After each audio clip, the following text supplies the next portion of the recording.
초가을 아침, 서울의 하늘은 맑고 푸르렀다. 부드러운 햇살이 거리마다 길게 퍼지며 가을 바람이 살랑이고 약간의 서늘함을 실어 날 새로운 하루가 시작됨을 알렸다. 도시에서 가장 번화한 거리 위에 미래병원이 현대적이고 고급스러운 상징처럼 우뚝 서 있었다. 투명한 유리로 된 높은 건물이 햇빛을 반사하며 마치 거대한 보석처럼 빛났다. 자동문은 끊임없이 열리고 닫히며 분주히 오가는 사람들을 맞이했다.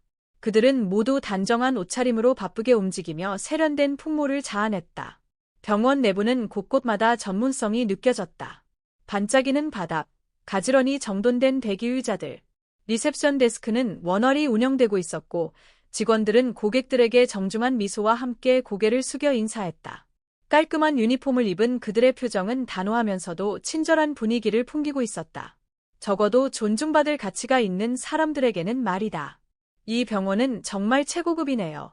검은 정장을 입은 중년 남성이 안으로 들어서며 동행에게 말했다. 맞아요. 여기는 여유 있는 사람들만 올 수 있는 곳이죠. 동행은 자부심이 섞인 목소리로 답했다. 병원 밖에서는 한 대의 고급 차량이 멈춰 섰다. 젊은 여성이 차에서 내려 우아한 실크 드레스가 바람에 가볍게 휘날렸다. 그녀를 향한 호기심과 존경의 눈길이 모아졌지만 아무도 천천히 다가오는 작은 노인의 모습을 주목하지 않았다. 노인의 이름은 김대현이었다. 그는 빛바랜 오래된 외투를 입고 낡은 청 가방을 손에 들고 있었다.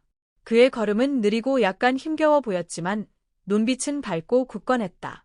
초가을 바람이 지나가며 그의 백발 머리를 더욱 헝클어뜨렸다. 아무도 그를 주목하지 않았다. 아무도 그의 발걸음이 그날 하루를 바꿔 놓을 것이라고 생각하지 못했다. 미래병원의 자동문이 열리면서 한 노인의 작은 모습이 드러났다. 이곳의 현대적이고 세련된 분위기와는 완전히 대조적으로 노인은 야위고 고단한 모습으로 등장했다. 그는 낡고 헤어진 야른 외투를 입고 있었으며 여기저기 서툴게 기운 흔적이 눈에 띄었다. 그가 신은 신발은 거의 형태를 알아볼 수 없었고 밑창이 닳아 발가락에 갈라진 굳은 살이 드러나 있었다. 그의 어깨에는 세월의 흔적이 묻어나는 낡은 천 가방이 걸려 있었다. 그는 천천히 무거운 발걸음을 옮겼지만 조금도 떨리지 않았다. 그의 맑은 눈빛에는 확고함과 평온함이 깃들어 있어 아무도 그를 흔들 수 없을 것처럼 보였다. 병원 안에서 노인의 등장은 분위기를 묘하게 바꾸어 놓았다. 대기 중이던 몇몇 사람들이 고개를 돌려 그를 바라보았고 그들의 눈빛에는 놀라움과 호기심이 섞여 있었다. 엄마, 저 할아버지는 누구야? 얘 저렇게 남루해 보이세요? 약 7살쯤 되어 보이는 한 소년이 어머니의 손을 잡고 물었다. 그런 말 하면 안 돼. 어머니가 재빨리 대답했다. 그녀의 속삭임에는 어쩔 수 없는 당혹감과 약간의 판단이 엿보였다. 다른 몇몇 사람들은 불편한 기색으로 고개를 돌렸다. 마치 그의 존재가 그들에게 불쾌감을 주는 것처럼. 어떻게 저런 사람이 여기에 들어올 수 있지? 이 병원은 아무나 들어올 수 있는 곳이 아니잖아. 검은 정장을 입은 중년 남성이 옆 사람에게 낮게 속삭였다.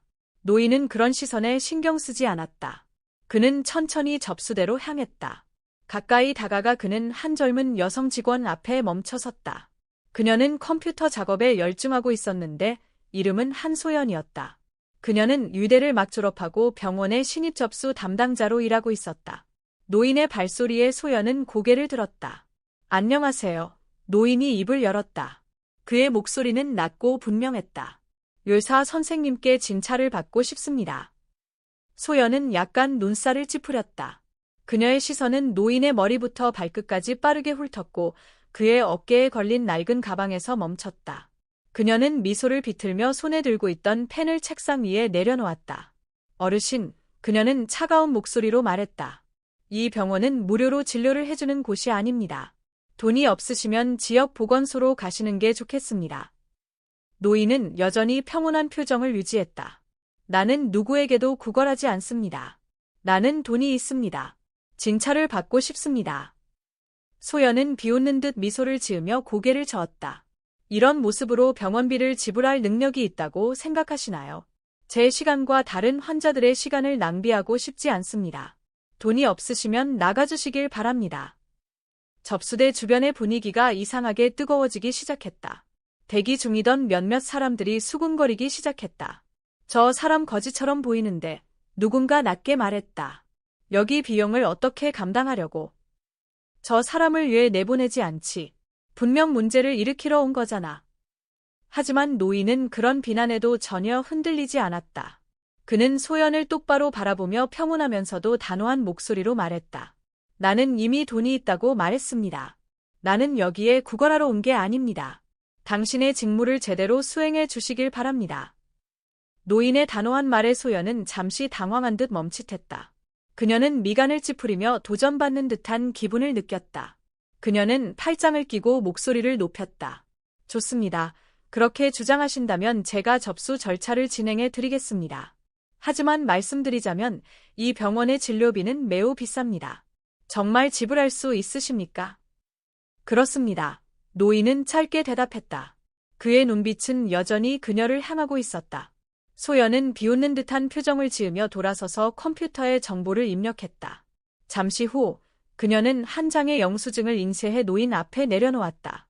그녀의 목소리에는 비꼬는 투가 가득했다. 이게 고급 종합검진 패키지의 초기 비용입니다. 여기에 모든 검사가 포함되어 있습니다. 지불할 능력이 있으시다면 내십시오. 그렇지 않다면 나가 주시길 바랍니다. 병원 대기실의 모든 시선이 노인에게 쏠렸다. 대부분은 그가 포기할 것이라고 생각했다. 근처에 서 있던 젊은 여성 최지은은 고개를 저으며 안타까운 눈빛으로 말했다. 노인분께서 돈이 있다고 하셨는데 예, 그를 먼저 확인도 하지 않고 판단하려 드는 걸까요? 지은이 혼잣말처럼 중얼거렸다. 저 사람이 돈이 있을 리가 없잖아. 누군가 반박했다. 그냥 봐도 알잖아. 사람들의 시선 속에서 노인은 천천히 낡은 천 가방을 책상 위에 내려놓았다. 그의 손가락이 떨리며 가방을 열어 낡은 지갑을 꺼냈다. 그는 신중하게 고무줄로 묶인 두꺼운 돈다발을 꺼내 들었다. 순간 병원 안은 몇 초간 정적에 휩싸였다. 그러다 다시 소곤거림이 이어졌다. 저 사람이 정말 돈이 있는 거야. 말도 안 돼. 저렇게 초라한 모습인데. 소연은 잠시 멈칫했다. 그녀의 눈에는 당황한 기색이 스쳤지만 곧 침착함을 되찾으려 했으며 냉정한 표정을 유지했다. 돈을 내실 준비가 되셨다면 절차를 진행하겠습니다. 노인은 더 이상 아무 말도 하지 않았다. 그는 고무줄을 풀고 한 장 한 장 돈을 꺼내 세며 천천히 말했다. 이건 내 돈입니다. 확인해 보십시오. 내가 다 냈습니다. 미래병원 로비는 김대현 회장이 계산된 돈 뭉치를 접수대에 내려놓은 순간 정적에 휩싸였다. 호기심과 놀라움이 가득했던 시선들은 이제 약간의 부끄러움으로 변했다. 몇몇 사람들은 서로를 바라보며 속삭였다. 저분이 정말 돈이 있나 봐. 믿기 힘들어. 그런데 왜 저렇게 초라하게 입고 다니시는 걸까? 혹시 절약하는 부자이신가? 한소연, 접수 데스크 직원은 마치 얼어붙은 듯 그 자리에 멈춰 섰다. 그녀 앞에는 두툼한 돈뭉치가 놓여 있었고 그 돈은 그녀가 일부러 높게 책정했던 초기 비용을 감당하기에 충분한 금액이었다. 그녀는 놀라움과 당황함 사이에서 말을 더듬으며 말했다. 정말 돈이 있으셨던 건가요? 하지만 노인은 바로 대답하지 않고 차분하면서도 냉정한 눈빛으로 그녀를 바라보았다. 잠시 후 그는 천천히 하나하나 명확하게 말했다. 보았겠지요. 나는 여기 구걸하러 온 것이 아닙니다. 다른 사람들과 똑같이 진료를 받고 싶을 뿐입니다. 아직도 열심히 가나요? 소연은 말문이 막혀 목이 바짝 말랐다. 그녀는 머리를 숙이며 나지막이 말했다. 아니요. 바로 접수 절차를 진행하겠습니다. 그녀는 서둘러 돈뭉치를 들어 확인한 뒤 시스템에 정보를 입력하기 시작했다. 하지만 그녀의 손은 심하게 떨려 펜을 바닥에 떨어뜨리고 말았다. 주변 사람들의 몇몇 시선은 불편함을 드러내고 있었다. 그때 젊은 여성 최지은이 접수대 가까이 다가왔다. 그녀는 소연을 똑바로 바라보며 분명하고 단호한 목소리로 말했다. 이분이 돈이 있다고 말씀하셨는데 예, 처음부터 계속 거부하셨나요? 병원 직원으로서 환자를 돕는 것이 당신의 일이지 외모로 사람을 판단하는 것이 아닙니다. 소연은 그녀를 향해 입을 열려 했지만 지윤의 엄격한 시선을 마주치자 아무 말도 하지 못했다. 그 순간 중년 남성의 목소리가 뒤에서 들려왔다. 맞습니다. 우리는 모두 당신이 이 어르신을 어떻게 대했는지 봤습니다. 병원에서 일하면서 이렇게 사람을 존중하지 않는 태도가 옳다고 생각하십니까? 소연은 고개를 숙인 채 죄책감이 밀려오는 것을 억누르려 했었다. 그녀는 조용히 접수를 완료하고 어르신에게 서류를 건넸다. 어르신, 여기 접수 중입니다. 바로 대기 구역으로 가시면 됩니다. 대연은 말없이 서류를 받아든 뒤 낡은 천 가방을 어깨에 걸치고 천천히 대기석으로 향했다. 여전히 많은 시선들이 그를 따라갔지만 이제 그 시선에는 경멸 대신 존경과 호기심이 섞여 있었다. 그가 자리에 앉자마자 유층 계단에서 흰 가운을 입은 고위 의사가 나타났다. 그는 미래병원의 의학부 이사장 이준호였다. 준호의 시선이 노인의 모습에 닿자마자 그는 걸음을 멈추고 놀라움을 드러냈다. 준호는 곧바로 접수대로 걸어갔다. 여전히 부끄러움에 고개를 숙이고 있던 소연 앞에서 그는 노인을 향해 깊이 허리를 숙이며 공손히 말했다. 회장님, 갑작스럽게 점검을 나오신 겁니까? 예, 미리 알려주지 않으셨나요? 저희가 준비할 수 있었을 텐데요. 그의 목소리는 병원 로비 전체에 또렷하게 울려 퍼졌다. 기다리고 있던 사람들, 그리고 병원 직원들까지 모두 놀라움에 얼어붙었다. 회장님, 이 어르신이 병원의 회장이셨다고. 대기석에서 누군가 놀라운 목소리로 말했다. 여전히 접수대 뒤에 서 있던 소연은 자신이 발을 딛고 송곳이 무너지는 듯한 느낌을 받았다. 그녀의 얼굴은 새하얗게 질렸고 손은 떨리는 채 책상 가장자리를 붙잡았다. 회장님, 정말 그분이시라고요? 저는 몰랐습니다. 노인은 준호를 바라보며 차분하지만 여전히 엄격한 표정을 지었다. 그는 조용히 말했다. 준호야, 나는 점검을 하러 온 것이 아니라 당신 직원들이 일반 환자를 어떻게 대하는지 직접 보기 위해 온 것이다. 그리고 오늘 나는 내 두 눈으로 확인했다. 노인은 말을 멈추고 몸을 돌려 소연을 똑바로 바라보았다. 그의 눈빛은 화가 나기보다는 깊은 실망을 담고 있었다. 당신은 이 병원이 지켜야 할 핵심 가치를 점점 잃어가고 있다는 것을 보여주었다. 오만함, 차별적인 태도, 그리고 존중의 부족이 미래의 이미지를 훼손시키고 있다. 소연은 눈물을 터뜨렸다. 그녀의 눈물은 뺨을 타고 흘렀고 목소리는 끊어졌다. 회장님, 제가 몰랐습니다. 제가 정말 잘못했습니다. 제발 한 번만 기회를 주십시오. 대연은 한동안 그녀를 조용히 바라보다가 부드럽게 말했다. 나는 사과를 원하는 것이 아닙니다. 나는 변화를 원합니다. 기억하십시오. 이 병원은 당신들이 권력을 행사하거나 다른 사람을 평가하기 위한 곳이 아닙니다. 이곳은 치유하고 희망을 주기 위해 존재합니다. 그의 말은 하나의 경종처럼 병원 로비에 울려 퍼졌고 직원들과 환자들 모두 그의 말 한마디 한마디의 깊은 의미를 깨달았다. 그는 준호를 향해 돌아서서 단호히 말했다. 모든 직원을 소집하십시오. 나는 그들에게 이곳에서 일하는 것이 단순히 돈을 버는 일이 아니라 유료 분야의 숭고한 사명을 실현하는 것임을 이해시키고 싶습니다. 김대연 회장의 요청에 따라 이준호 의사는 공손히 고개를 숙이며 말했다. 회장님, 지금 바로 모든 직원들을 소집하겠습니다. 잠시만 기다려 주십시오. 노인은 고개를 끄덕이며 환한 기색은 사라졌지만 여전히 부인할 수 없는 엄숙한 표정을 지었다. 그는 천천히 대기석으로 돌아가 낡은 천 가방을 옆에 내려놓고 조용히 앉았다. 그의 모든 행동은 마치 아무 일도 아닌 듯한 평온함을 풍겼지만 그의 눈빛은 깊은 사색을 담고 있었다. 그동안 이준호 의사는 병원의 층들을 빠르게 지나며 모든 직원들에게 로비로 모이라는 지시를 내렸다. 의사, 간호사, 접수 직원까지 모두 긴급히 소집되었다. 몇 분 안에 늘 분주하던 병원 로비는 사람들로 가득 찼고 분위기는 숨죽인 듯한 정적이 감돌았다. 노인은 자리에서 일어나며 고개를 숙이고 있는 직원들의 얼굴을 훑어보았다. 그의 낮고도 힘있는 목소리가 침묵을 깨고 울려 퍼졌다. 여러분은 제가 이 병원을 왜 설립했는지 알고 있습니까? 아무도 대답하지 않았고 침묵만이 로비를 채웠다. 김대연 회장은 천천히 말을 이었다. 젊은 시절 저는 사랑하는 어머니가 병원비가 없어서 돌아가시는 모습을 지켜봐야 했습니다. 그때 저는 스스로 다짐했어요. 언젠가 제가 능력이 생긴다면 누구나 희망을 찾을 수 있는 병원을 만들겠다고. 그는 잠시 말을 멈추고 직원들 한 명 한 명을 바라보았다. 그의 말은 분위기를 숙연하게 만들었고 몇몇 직원들은 고개를 들며 미안함과 감동이 섞인 눈빛을 보냈다. 하지만 오늘 제가 평범한 사람의 모습으로 이 병원에 들어왔을 때 우리는 방향을 잃었다는 것을 깨달았습니다.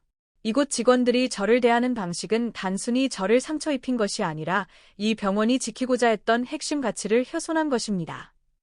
그는 접수 데스크 옆에서 고개를 숙이고 있는 한소연을 바라보았다. 그녀의 눈은 이미 울어서 붉게 물들어 있었다. 그의 목소리는 낮아졌고 더 이상 책망이 아닌 조언처럼 들렸다. 젊은 아가씨, 당신은 제 외모만 보고 판단함으로써 실수를 저질렀습니다. 그러나 더 큰 실수는 이곳에 들어오는 모든 환자들이 고통과 치유의 희망을 안고 있다는 것을 잊은 것입니다. 당신의 임무는 그들을 판단하는 것이 아니라 돕는 것입니다. 소연은 고개를 떨구며 눈물을 멈추지 못했다. 그녀는 울먹이며 말했다. 회장님, 제가 정말 잘못했습니다. 저에게 기회를 주신다면 반드시 고치겠습니다.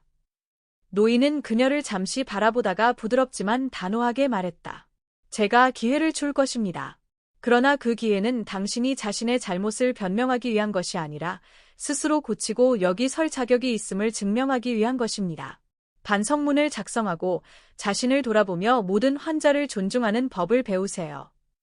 노인은 직원들을 다시 마주하며 말을 이었다. 미래병원은 부자들을 위한 곳이 아닙니다. 이곳은 치료와 희망을 주기 위해 설립된 곳입니다.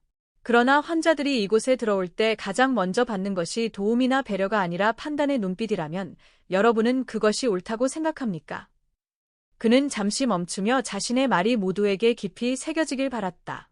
로비 뒤쪽에서 한 연로한 의사가 미안한 목소리로 말했다. 회장님, 저희는 이 일의 진정한 의미를 잊고 있었습니다. 저희가 잘못했습니다. 노인은 고개를 끄덕이며 눈빛이 부드러워졌다. 잘못을 인정하는 것이 변화의 첫걸음입니다. 하지만 제가 원하는 것은 오늘뿐만 아니라 매일 이곳에서 여러분이 인간애를 최우선으로 두는 것입니다. 그것을 할 수 없다면 이 직업에 설 자격이 없습니다. 짧지만 뜻깊은 만남 이후 김대현 회장은 이준호 의사에게 업무 절차를 재조직하고 모든 직원의 재교육을 지시했다. 또한 당일 병원 로비에 큰 규칙판을 세워 다음과 같이 적도록 명령했다. 모든 환자는 부유함이나 지위에 상관없이 존중받을 자격이 있습니다. 그곳에 모인 모든 직원들은 조용히 고개를 숙였다. 분위기는 긴장감에서 벗어나 엄숙함으로 바뀌었고 노인의 말이 모두의 마음을 울리는 듯했다. 노인이 떠날 준비를 하고 있을 때 처음부터 그를 유심히 바라보던 어린 소년이 조심스럽게 다가왔다. 그는 맑은 눈빛으로 노인을 올려다보며 물었다. 할아버지, 왜 다른 부자들처럼 멋진 옷을 입지 않으세요? 노인은 미소를 지으며 소년의 머리를 쓰다듬었다. 왜냐하면 내가 누구인지 옷으로 증명할 필요는 없기 때문이다. 사람의 가치는 외모가 아니라 다른 사람을 대하는 태도에 달려있단다. 김대현 회장님이 본관을 떠난 후 미래병원의 분위기는 여전히 침묵에 휩싸여 있었습니다. 그의 말은 마치 메아리처럼 각 사람의 마음속에 울려 퍼졌습니다. 접수 직원, 의사, 간호사, 그리고 대기 중인 환자들까지 모두 방금 일어난 일에 대해 깊이 생각에 잠겼습니다. 젊은 접수원 한소연은 여전히 접수대 뒤에서 몸을 웅크린 채 서 있었습니다. 그녀의 눈은 붉게 충혈되고 눈물은 여전히 볼을 타고 흘러내리고 있었습니다. 그녀는 마치 세상이 자신의 앞에서 무너지는 것처럼 느꼈습니다. 그녀는 자신이 큰 실수를 저질렀음을 알고 있었고 수정할 기회를 받았음에도 불구하고 마음은 여전히 후회로 가득했습니다. 이전에 노인을 변호했던 젊은 여성 최지윤이 소연에게 다가왔습니다. 그녀의 목소리는 부드러우면서도 단호했습니다. 소연 씨, 나는 당신을 탓하지 않아요. 나도 예전에 다른 사람을 판단하다 실수를 한 적이 있거든요. 하지만 오늘 당신이 뭔가를 배웠으면 좋겠어요. 그분처럼 소박하지만 훌륭한 품격을 가진 사람은 쉽게 만나기 어려워요. 그리고 우리는 다른 사람의 외모만으로 친절함을 잃어서는 안 돼요. 소연은 지은을 올려다보며 무언가를 말하려는 듯 입술을 떨었지만 결국 고개를 숙이고 조용히 말했습니다. 정말 많이 후회합니다. 꼭 고치겠습니다. 다시는 이런 실수를 반복하지 않겠습니다. 이준호 의사는 병원 관리팀과의 긴급 회의를 마치고 본관으로 들어왔습니다. 그는 접수대에서 멈춰서서 모든 직원들을 바라보며 말했습니다. 오늘 우리는 미래병원이 존재하는 이유를 다시금 상기하게 되었습니다. 우리의 사명은 치유하는 것이지 판단하는 것이 아닙니다. 김 회장님의 말씀을 곰곰이 생각해보고 각자의 업무 방식을 되돌아보길 바랍니다. 내일부터 모든 직원들은 재교육 프로그램에 참여할 것입니다. 오늘의 교훈을 잊지 않길 바랍니다. 소연은 접수대에서 나와 이준호 의사와 동료들 앞에서 깊이 허리를 숙이며 말했습니다. 병원의 이미지를 손상시키고 모든 분들의 신뢰를 저버린 점 진심으로 사과드립니다. 저는 꼭 변하겠습니다. 단지 일을 잘하기 위해서가 아니라 더 나은 사람이 되고 싶기 때문입니다. 20년 넘게 병원에서 근무한 베테랑 간호사 김은지는 소연의 어깨에 손을 얹으며 차분하고 경험이 묻어나는 목소리로 말했습니다. 소연아, 실수는 누구나 할 수 있는 거야. 중요한 건 내가 그 실수를 직면하고 고칠 수 있는 용기가 있느냐는 거야.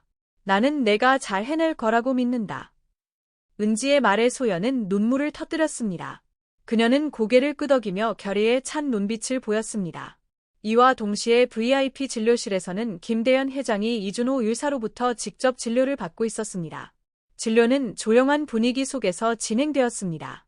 이준호 의사는 검진을 하며 자신의 앞에 있는 노인을 조용히 관찰했습니다. 검진을 마친 후 그는 말했습니다. 회장님, 건강 상태는 안정적이지만 식단과 휴식에 더 신경 쓰시는 것이 좋겠습니다. 예, 이런 상황을 혼자서 감내하시는지 정말 이해가 되지 않습니다. 충분히 더 편안한 삶을 사실 수 있는데 말이죠. 김 회장은 희미하게 미소를 지으며 먼 곳을 응시하듯 말했습니다. 준호 씨, 아시겠지만 편안함은 때로 사람으로 하여금 가장 중요한 것을 잊게 만듭니다. 나는 소박하게 살고 싶어요.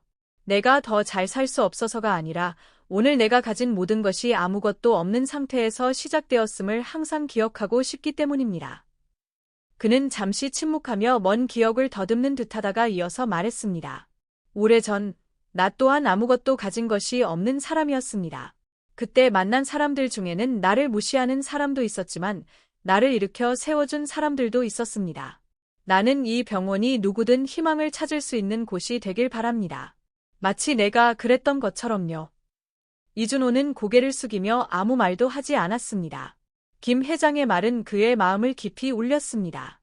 김대현 회장이 병원을 떠나자 그의 말과 행동은 병원 곳곳으로 퍼져나가기 시작했습니다. 미래병원의 직원들은 태도만 바꾼 것이 아니라 업무에도 더욱 열정을 쏟았습니다. 본관 중앙에 다음과 같은 문구가 적힌 새로운 규칙표가 걸렸습니다. 모든 환자는 불우함이나 지위를 불문하고 존중받을 자격이 있습니다. 이 문구는 매일 모든 이들에게 교훈을 주는 메시지로 자리 잡았습니다.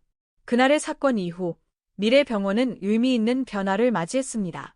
접수처 직원, 간호사, 의사, 그리고 경영진에 이르기까지 모든 직원들이 재교육 프로그램에 참여하며 병원이 설립된 핵심 가치를 재확인했습니다. 매일 로비 중앙에 걸린 규칙판에는 다음과 같은 문구가 적혀 있었습니다. 모든 환자는 불우함이나 지위에 상관없이 존중받을 자격이 있습니다. 이 문구는 모든 직원들에게 생생한 경고로 다가왔습니다. 어느 날 아침, 소연이 근무를 시작하려는 순간 이준호 박사로부터 그의 사무실로 오라는 문자를 받았습니다. 긴 복도를 지나 그의 사무실로 걸어가는 동안 그녀의 심장은 두근거렸습니다. 사무실에 들어서자 이준호 박사는 그녀에게 앉으라고 권했습니다. 그의 얼굴은 엄숙했지만 눈빛은 다정한 기운이 스며 있었습니다. 소연 씨, 앉으세요. 지난번 사건에 대해 이야기하고 싶습니다. 소연은 고개를 숙이며 죄책감이 다시금 그녀의 마음을 짓눌렀습니다. 박사님, 병원의 이미지와 신뢰를 손상시킨 제 행동을 정말 후회하고 있습니다. 진심으로 죄송합니다. 이준호 박사는 고개를 끄덕였습니다. 당신이 변화를 위해 노력하고 있다는 것을 알고 있습니다. 그것을 높이 평가합니다. 하지만 변화를 이루는 것은 단기간에 끝나는 일이 아닙니다. 이는 긴 여정입니다. 당신의 모든 작은 행동에서 자비로운 마음을 잃지 마세요. 소연은 눈물을 머금은 채로 고개를 들었지만 그녀의 눈빛에는 결의가 담겨 있었습니다. 박사님, 이 교훈을 절대 잊지 않겠습니다. 이 병원을 찾는 모든 환자는 각자의 이야기를 안고 온다는 것을 배웠습니다. 제 임무는 그들을 판단하는 것이 아니라 평안을 찾을 수 있도록 돕는 것입니다. 이준호 박사는 사건 이후 처음으로 미소를 지었습니다.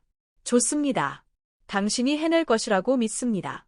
그리고 시작으로 환자 피드백을 수집하는 팀에 참여하게 될 겁니다. 이 일을 통해 다른 사람들의 경험을 경청하고 깊이 이해하는 법을 배울 수 있을 것입니다.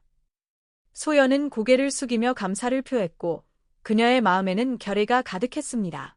일주일 후 소연이 접수 데스크에서 일하던 중 로비 문을 통해 익숙한 모습이 들어오는 것을 보았습니다. 바로 김대현 회장이었습니다. 그는 여전히 낡은 코트를 입고 낡은 천 가방을 들고 있었지만 이번에는 혼자가 아니었습니다. 그의 곁에는 약 8살 정도 되어 보이는 눈망울이 빛나고 순수한 미소를 지닌 소년이 있었습니다. 소연은 황급히 자리에서 일어나 깊이 고개를 숙였습니다. 회장님, 다시 뵙게 되어 기쁩니다. 제가 무엇을 도와드릴까요?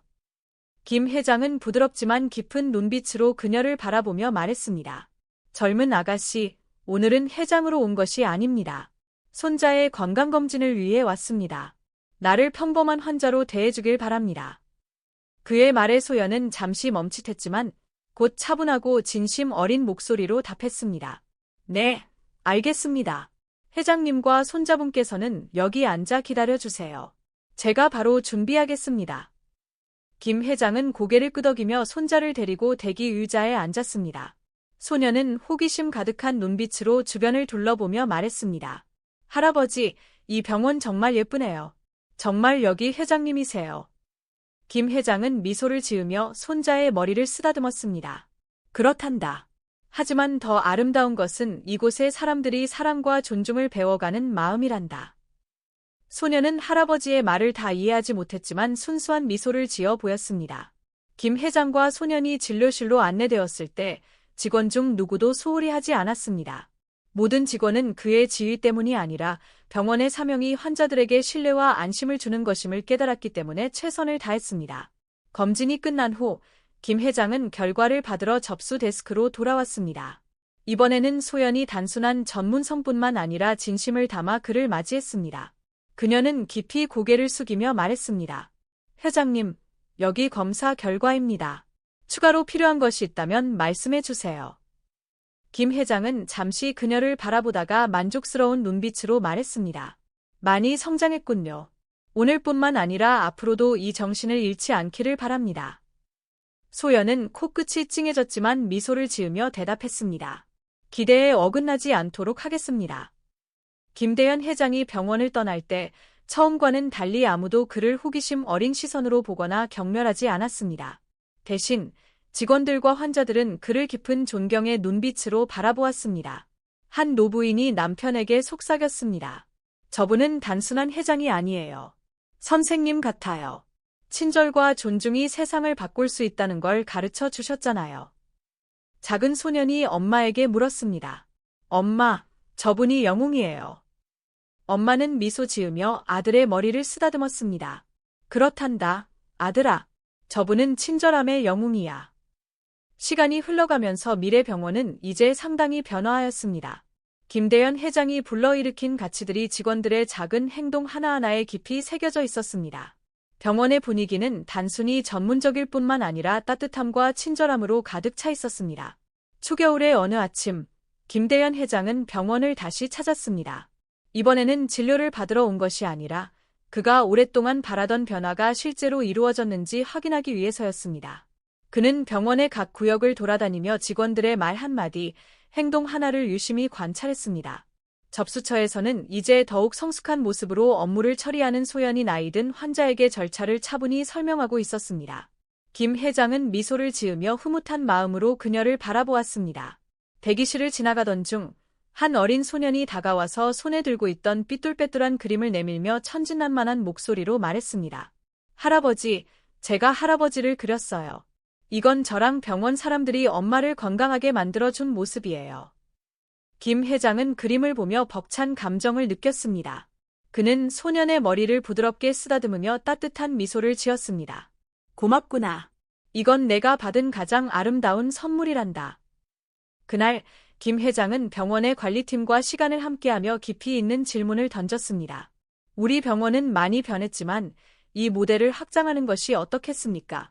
미래 병원이 인도적 가치를 가진 체인 병원이 된다면 여러분은 이 가치를 전파할 책임을 기꺼이 받아들이겠습니까?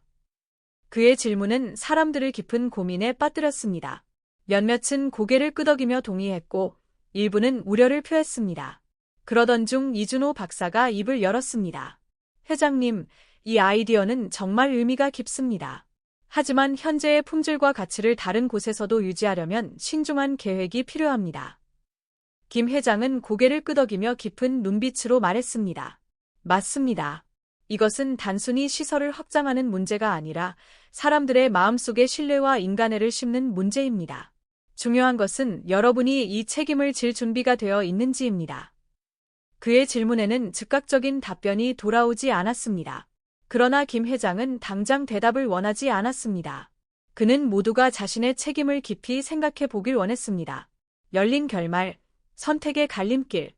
회의실을 떠난 김 회장은 병원의 가장 높은 층 발코니에 서서 태양빛 아래 서서히 밝아오는 서울 시내를 내려다보았습니다. 그의 얼굴에는 잔잔한 미소가 머물렀지만 눈빛에는 여전히 깊은 고민이 담겨 있었습니다. 그는 남은 생을 이 인도적 병원 모델을 확장하는 데 쓸 것인지 아니면 지금까지 자신이 이룬 것을 멀리서 지켜보며 젊은 세대에게 이 여정을 이어가도록 맡길 것인지 고민하고 있었습니다. 현대 사회와의 연결. 김대현 회장의 이야기는 단순한 개인의 교훈을 넘어 현대 사회의 현실을 선명하게 반영하고 있습니다. 우리는 외모, 사회적 지위, 물질적인 것이 사람의 가치를 평가하는 기준이 되기 쉬운 세상에 살고 있습니다. 특히 인간애와 헌신이 요구되는 유료 분야에서조차 경제적 압박, 수익 추구, 차별로 인해 본질적인 가치가 가려지기도 합니다. 이 이야기는 우리에게 다음과 같은 메시지를 전합니다. 인간애는 기본입니다. 특히 유료 분야에서 인간애는 항상 핵심 가치로 자리 잡아야 합니다. 외모로 판단하지 마세요. 수수한 겉모습을 가진 사람도 그들의 마음과 행동이 진정한 가치를 드러낼 수 있습니다. 작은 행동에서 시작됩니다. 작은 친절과 존중의 태도가 커다란 변화를 가져올 수 있습니다. 여러분이 김대현 회장이라면 어떤 선택을 하시겠습니까?